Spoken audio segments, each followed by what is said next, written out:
Alytaus miesto savivaldybė ir pirmoji bei vienintelė Lietuvoje gamykla gaminanti kanalinį polikarbonatą, bendrovė Novus Group pasirašė investicijų sutartį. Šiandien pramonės parke Fortų gatvė 8 iškasamas Juodžemis ruošiamas sklypas, kuriame po 18 mėnesių iškils gamykla.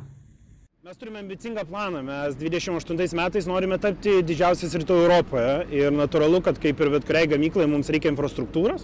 Mes apie tai pradėjome galvoti dar 22 metais, dėja ta tragedija, kuri pasiekė Ukrainą ir Europą, koregavo mūsų planus, bet tikime Europos ekonomiką, tai mūsų plėtros planas vėl ant bangos ir pradėjome ieškoti vietos, kur tiktų mums infrastruktūriškai, kur mes turėtume pakankamai ploto, pakankamai darbingos jėgos, žmonių, kurie galėtų prisidėti prie renginių, elektros įvadų ir beieškant regionuose mes radome Alytų. Tikrai galiu pasakyti, kad buvome ne vienam regione ir turėjome ką pasilyginti, tačiau tikriausiai nuo pirmos sutikimo Alytus užkėlė labai aukštą kamuolį kitiems regionams, todėl pasirinkimas buvo pakankamai lengvas, mes nusprendėme ateiti į Alytų.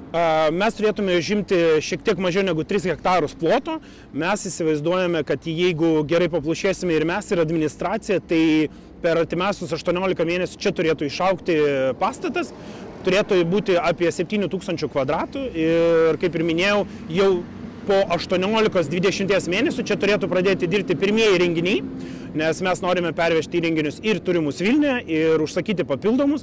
Dėl papildomų įrenginių užsakymą mes irgi šiek tiek trypčiojame vietoje, nes nežinojame, kur ir kada galėsime tą padaryti. Dabar turėdami užtikrintumą mes planuojame po 20 mėnesių pasileisti pilnu tempu čia ir didinti apsukas iki mano paminėtų 28 metų. Darbo vietų mes įsivaizduojame turėtų sudaryti nuo 30 iki 35 darbo vietų.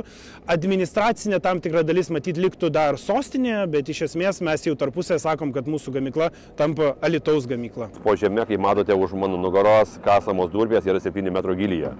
Tai pirmiausia, reikėjo sklypą sutvarkyti ir mums pavyko su inovacijų ministerija susitarti, gauti finansavimą, pirmiausia šito sklypo išdurpinimui, sutvarkymui ir tas tokios sėkmės pavyzdys.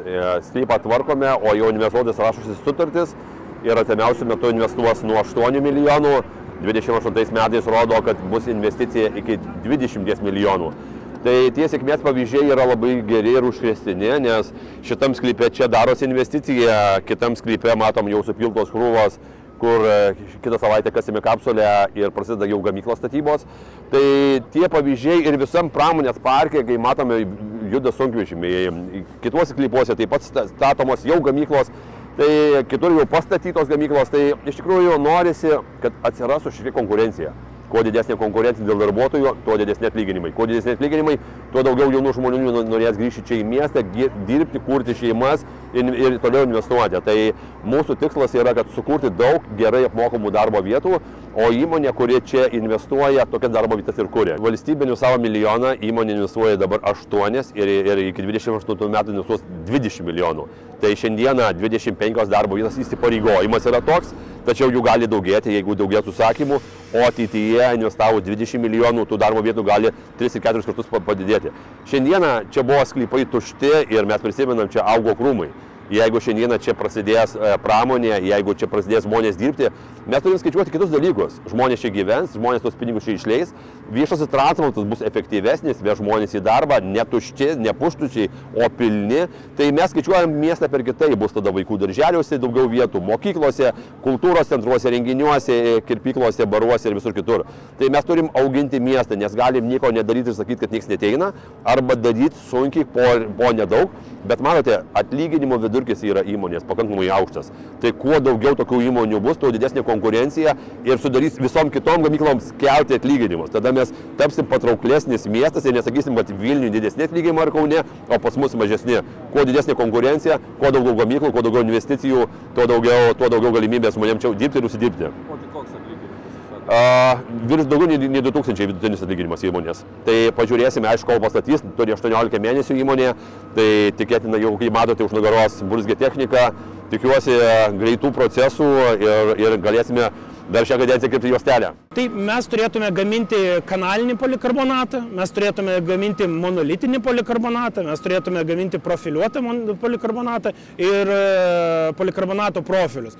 Tai jeigu paprastai kalbant, yra gaminiai skirti nuo šiltnamių, paprasčiausias, ką mes kiekvieną dieną matome, ir baigiant stogais, stadionais, tikime, kad yra toks vienas stadionas, kurį kažkada dastatys, tai mes jame tam projekte tikimės irgi sudalyvauti. Tai paskirtis produktų yra labai plati. Ir jinai gali būti naudojama nuo šalčiausių šalių šiaurėje iki Afrikos, kur yra didžiausi karščiai. Bet rinkas užsienį turite irgi? Rinkas užsienyje turime ir šiai dienai tikime, kad galime jau išeiti ir iš europinės rinkos. Kol kas tai yra dominuojanti rinka mums, bet turint tą plėtrą, kurią esam suplanavę, vienareikšmiškai mes eisime ir į kitus kontinentus.